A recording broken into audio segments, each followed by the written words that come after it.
салом ҳамватанони азиз, имрӯз аз дастовардҳои соҳаҳои мухталифи хоҷагии халқи ноҳияи исмоили сомонии шаҳри Душанбе бахшида ба 35-солагии истиқлоли давлатии ҷумҳурии Тоҷикистон бароятон нақл мекунем. бо мо бошед.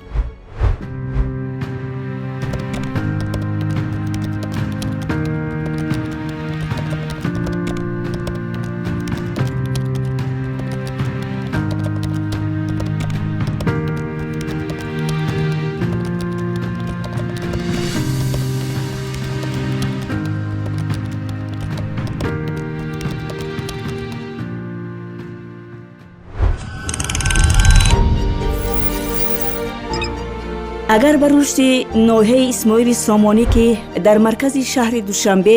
ҷойгир аст, дар 10 солаи охир назар афканем, мебинем ки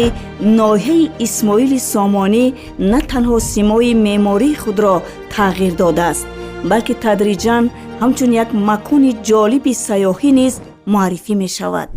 дар ҳудуди ноҳия хеле ки ба ҳамаи мо маълум аст, якчанд боғҳои фарҳангию фароғатӣ низ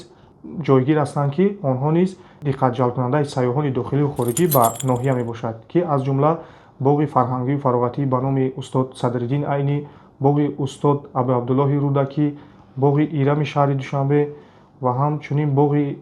Ғалаба ва боғи Аҳмади Дониш. Бояд гуфт ки пайваста аз ҷониби масъулини мақомот дар ҳамбастагӣ бо роҳбарони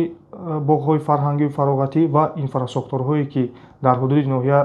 ҷиҳати ҷалби сайёҳон, яъне ки хизмат мерасонанд, меҳмонхонаҳо ва марказҳои хизматрасонӣ, бозорҳо, пайваста суҳбату вохӯриҳо баргузор карда мешавад ки ҷиҳати тозаю озода нигоҳ доштани гирду атрофи онҳо ва муносибати хуб бо сайёҳон пайваста мо дар ин самт бо онҳо яъне ки корбарӣ мекунем. Инчунин дар ҳудуди ноҳия маркази савдои Тоҷикистон, яъне ба истилоҳ ЦУМ,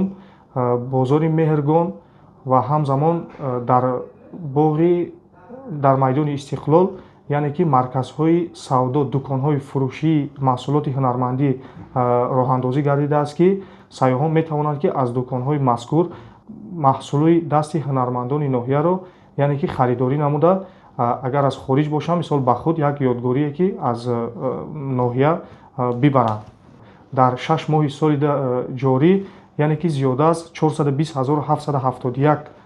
сайёҳон ба шаҳри Душанбе ташриф оварданд, ки аксарияти онҳо яъне ки аз мавзеъҳои сайёҳии ҳудуди ноҳия дидан намуданд. мо дар пеш ҷашни бузурги миллӣ, яъне ки 35-солагии истиқлоли давлатии ҷумҳурии Тоҷикистонро таҷлил менамоем. дар ноҳия ба мақсади сазовор таҷлил намудани мисол ҷашни бузурги миллӣ,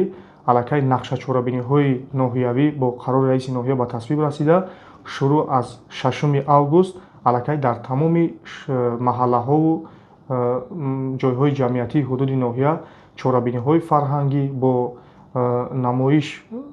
фурӯши маҳсулотҳои ҳунармандӣ роҳандозӣ гардида, яъне ки дар тамоми маҳаллаҳо чунин чорабиниҳо бо ҷалби васеъи аҳолӣ ташкил ва баргузор карда мешаванд.